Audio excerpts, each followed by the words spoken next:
Well, the streak of crime at Destiny continuing this week. Good evening. I'm Matt Mulcahy. And I'm Megan Coleman. That streak continuing with the armed robbery of Juli Boeheim earlier this week. A crime historian tells us tonight there is a reason the mall's parking lot is a prime spot for crime. That's where Juli Boeheim was robbed at gunpoint just 1 week after another woman was as well. Our Samantha Croston is live for us tonight. Sam? Well, the crime historian that I spoke with says that as for the armed robbery that happened here earlier in the week, the reason why muggers might be targeting Destiny USA is for two reasons. They know that the money is here and police presence is scarce.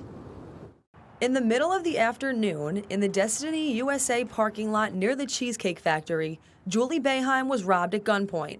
Andrew Cohen, a professor at Syracuse University and historian of crime, says this kind of crime has a common motive.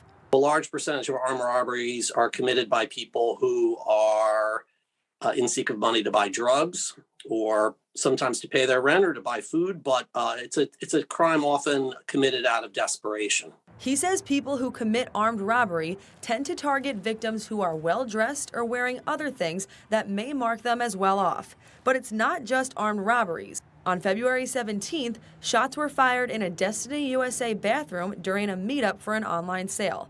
Cohen says motives here are different, generally crimes of passion committed by people who are angry and armed. In other words, every day we all have interactions with one another that can be testy. We try to control ourselves, but some people succeed and some people fail. Cohen described Tuesday's armed robbery as a crime of opportunity that is a product of factors at Destiny USA. Armed robberies tend to occur in poorly lit places where people are walking, where there isn't much foot traffic, where there aren't a lot of police patrols. And actually, Destiny USA's parking lots are actually a very good example of that. He suggests increased surveillance and cameras, but with that comes civil liberty concerns. Some of the biggest declines in crime rates can be attributed to, again, the presence of video surveillance, both on the coming from the cities themselves, but also coming from individuals. Cohen says that yet another solution could be an increased police presence. But we talked to the Syracuse Police Department yesterday, and they said because of current staffing shortages right now, that just wouldn't be possible.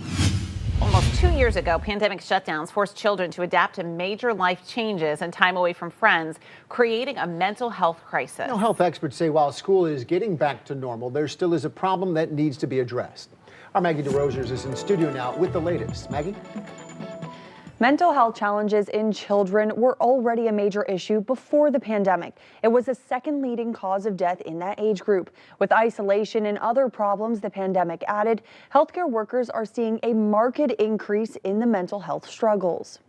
Right now, 25% of all children at upstate Golisano Children's Hospital are there for mental health reasons. This is a mental health emergency in children and adolescents. This isn't just one more problem to add to the list. This is a big problem that we really need to get on top of. Last year, U.S. Children's Hospitals, pediatrics, and psychologists declared a national emergency in children's mental health, an emergency we're still in. All ethnicities, all age groups, all demographics, but especially in youth, we've really seen some pretty sharp increases. Although doctors say it's not simple to identify exactly what pandemic problems are leading to the mental health issues, there are some factors they're considering. The COVID pandemic has brought, in terms of isolation and anxiety, loss of loved ones, financial uncertainty. There's also a lot of divisiveness in the community. Doctors say it's hard to be a kid these days. Our emergency department is seeing a lot more suicide attempts, kids with anxiety, kids with depression, suicidal gestures, talking about suicide, self-cutting, not to the point of killing themselves, but self-injury. We've seen a big increase in that. It's important that children reach out if they're struggling, and doctors want them to know there is always someone who can help. Hold on and ask for help. Even if it isn't as easy to come by as it used to be. Doctors hope a bit of a return to normalcy will help kids cope with their mental health. They also say that it's important to continue investing in mental health of children in our community and get them the resources that they need. For more than an hour today, a crucial witness on the stand during the second murder trial of Robert Neulander, the family's longtime housekeeper, who was one of the first people beside police and members of the Neulander family to be inside on the day Leslie died. We continue our team coverage of the second murder trial of Neulander tonight. Our investigative reporter Mary Keeler has more on why the importance of the Newlander's former housekeeper as a witness. And Connor White has more on questions about whether evidence found in the Newlander's bathroom suggests Leslie Newlander's death was an accident. We begin our team coverage tonight live in downtown Syracuse with Mary Keeler. Mary?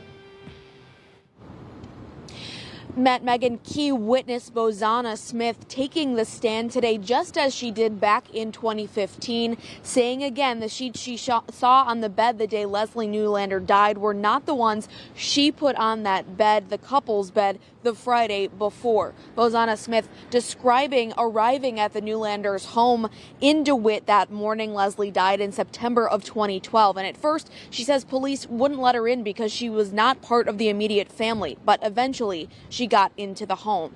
Chief ADA Melinda McGonigal asked the longtime Neulander housekeeper, quote, "Are the sheets on the bed the same sheets you put on the bed when you changed the sheets?" Smith said no. Smith specifically noted the pair sheets on the bed in evidence photos of the bedroom, saying the pairs were upside down, different than she would usually put on a sheet like that. But she also says she doesn't know who changed the sheets between Friday and the Monday Leslie died. It's been 7 years since Smith first testified about this case, and Newlander's attorney pointed out that she was adding new details this time around. Still, with so much of the case surrounding blood evidence, the jury was left with an impression of this.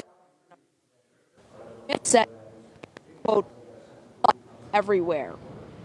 Smith was the first person in this trial so far to take the stand that actually personally knows the Newlander. She told the jury they were like family to her, and also that Leslie and Bob Neulander were very much splitting up.